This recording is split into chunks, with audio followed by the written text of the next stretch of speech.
नमस्कार विद्यार्थी मित्रांनो, ओयासिस करिअर पॉईंटच्या यूट्यूब चॅनलमध्ये आपलं स्वागत आहे। या व्हिडिओमध्ये आपण पाहणार आहोत नोव्हेंबर 2017मध्ये झालेला जो UGC नेट पेपर क्रमांक 1 आहे। या पेपरमधील गणित व डाटा इंटरप्रिटेशनचे जे प्रश्न आहेत, या प्रश्नावर सविस्तर चर्चा आपण या व्हिडिओच्या माध्यमातून करणार आहोत। हा पेपर ऑफलाइन झाल्यामुळे येणाऱ्या ज्या काही नेटची परीक्षा आहे, या परीक्षेसाठी हे प्रश्न तुम्हाला सरावासाठी अत्यंत उपयुक्त ठरू शकतात।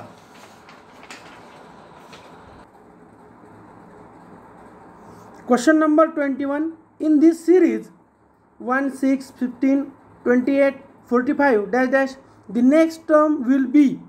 सरळ सरळ अंकमालिका दिली आहे 1 6 15 28 45। यानंतर काय येणार तर आपण पहिले डिफरन्स काढून बघू। जर डिफरन्समध्ये उत्तर येते तर ठीक, नाहीतर दुसरी टेक्निक वापरता येईल। बघा 1 आणि 6 मध्ये कितीचा फरक आहे असं आपण काढत जायचं आहे तर 5चा। 6 आणि 15 मध्ये कितीचा फरक आहे तर 9चा। 15 आणि 28 मध्ये कितीचा फरक आहे तर 13चा। आणि 28 आणि 45 मध्ये कितीचा फरक आहे 17चा। एक सिक्वेन्स आपल्या इथे दिसतोय की 5 आणि 9 4चा डिफरन्स, 9 आणि 13 4चा डिफरन्स, 13 आणि 17 4चा डिफरन्स। म्हणजे काय, डिफरन्सचा डिफरन्स फरकाचा फरक काढलाय, याचा अर्थ इथेही कितीचा फरक असेल 4चा। मग 17 आणि 4 काय होईल 21। मग 21 आणि 45। मग आता बघा 45 प्लस 21, 5 आणि 1 6, 4 आणि 2 6, 66 आपलं उत्तर होईल 66, पर्याय नंबर फर्स्ट। नेक्स्ट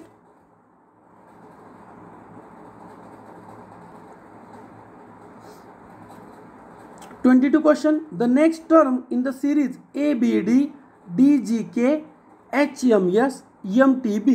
आता यामध्ये पुढची टर्म काय आहे, जर आपण पूर्ण गटाचा पहिला जर अल्फाबेट घेतला, जसं A, दुसऱ्या गटाचा D, तिसऱ्या गटाचा फर्स्ट H, चौथ्या गटाचा M आणि पाचव्या गटाचा आपण शोधूयात।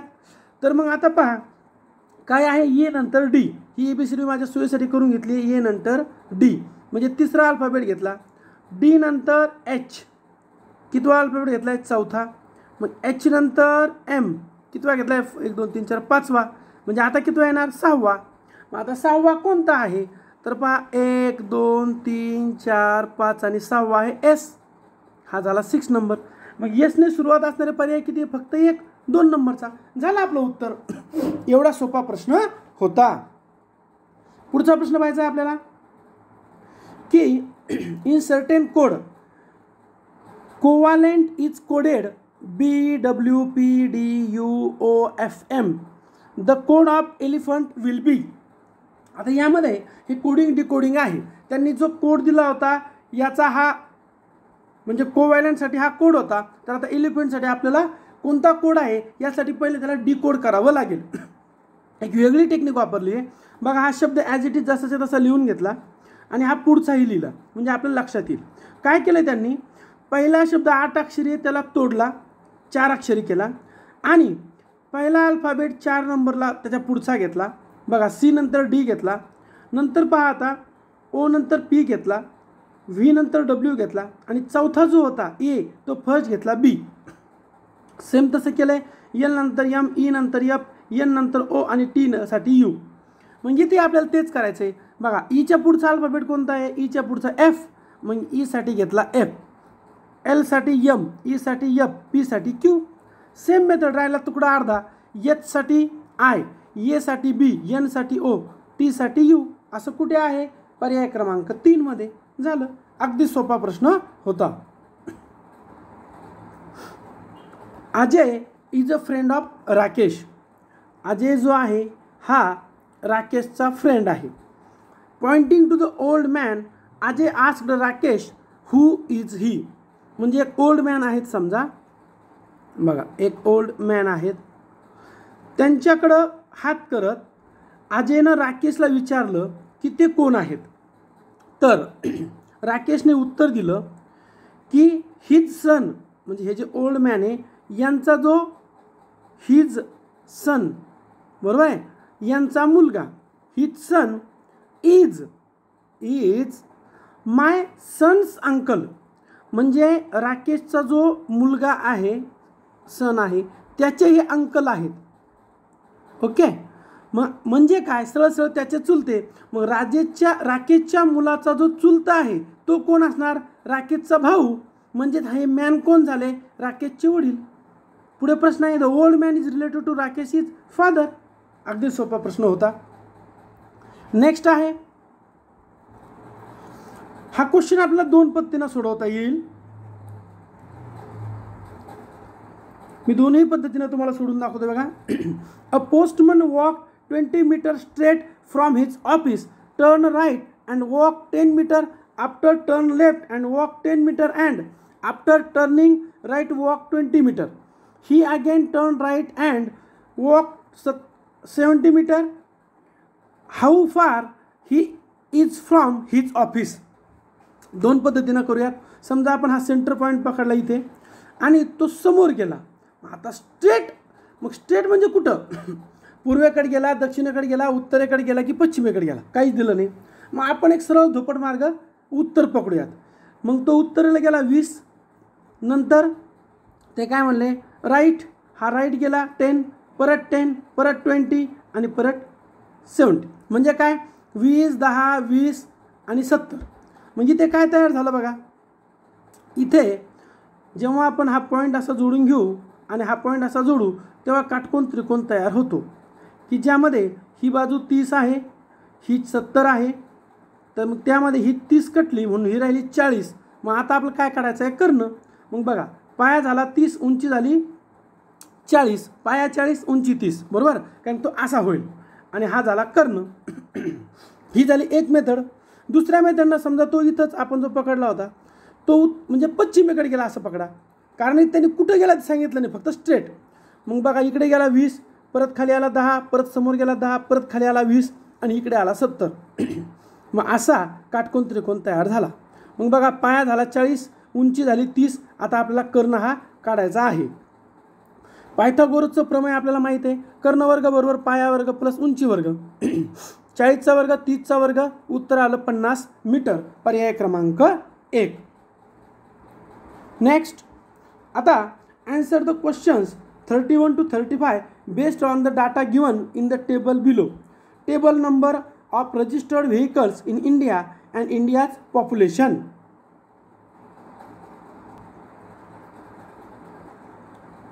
इयर 1961, 71, 81, 91, 2001 आणि 2011.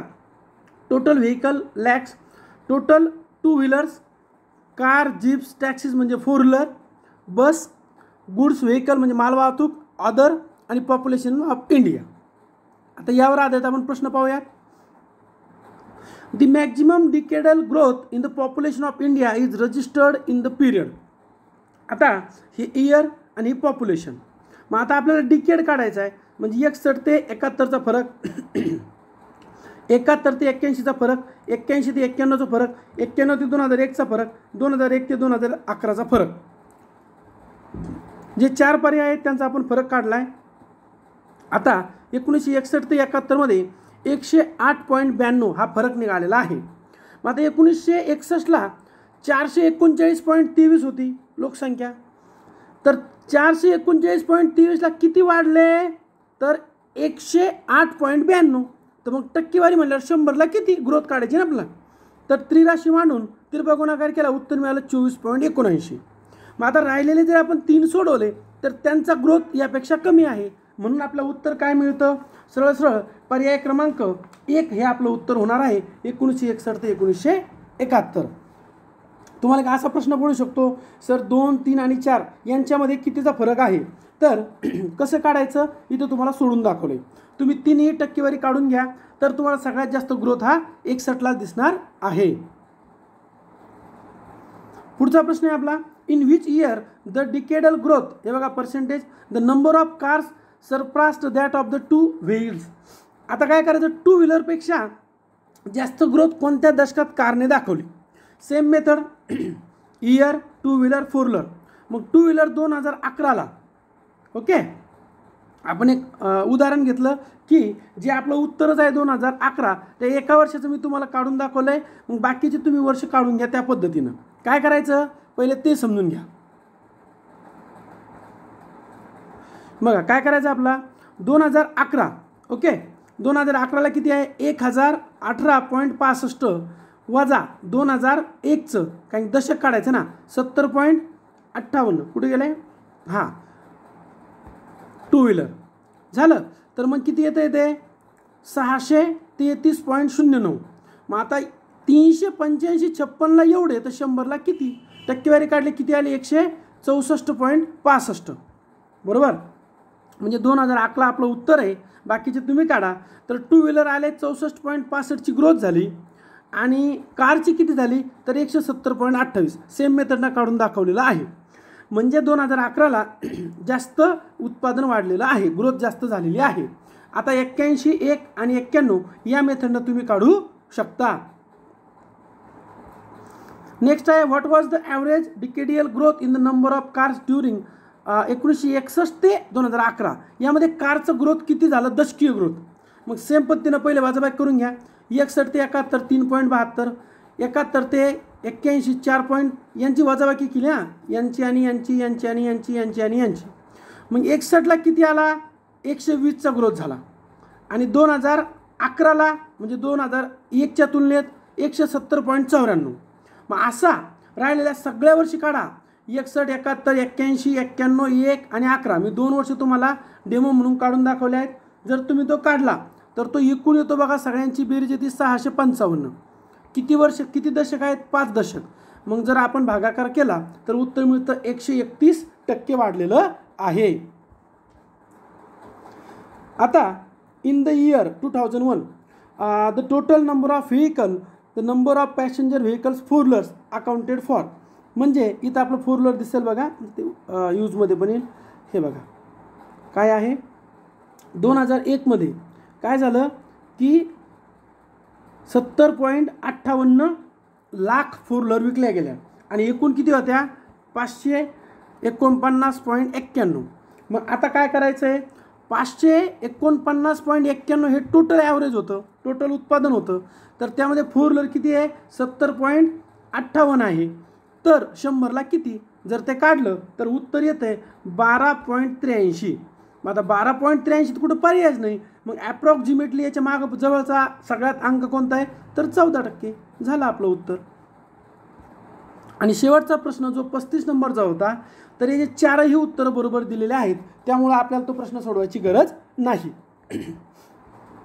तुम्ही आमच्यासोबत सोशल मीडियावर कनेक्ट होऊ शकता आपलं यूट्यूब चॅनल आहे oasis career point Telegram channel स्वतंत्र आहे सेटनेट स्टडी नावाचं ओएसिस करिअर पॉईंट नावाचे टेलिग्राम चॅनल आहे नंतर व्हॉट्सअपला तुम्ही फॉलो करू शकता ओएसिस करिअर पॉईंट फेसबुक आणि इंस्टाग्राम या सर्वांच्या लिंक या व्हिडिओच्या डिस्क्रिप्शन बॉक्समध्ये आहे तुम्ही स्वतंत्र टेलिग्रामला आपल्याला जॉईन करू शकता सेट नेट स्टडी 2024 याची ही लिंक आहे आणि हे आपलं टेलिग्रामचं नाव आहे सगळ्याच्या लिंक या व्हिडिओच्या डिस्क्रिप्शन बॉक्समध्ये आहे व्हिडिओ आवडल्यास लाईक करा आपल्या मित्रांना शेअर करा तसेच ओएसिस करिअर पॉईंटचे यूट्यूब चॅनल सबस्क्राईब करा धन्यवाद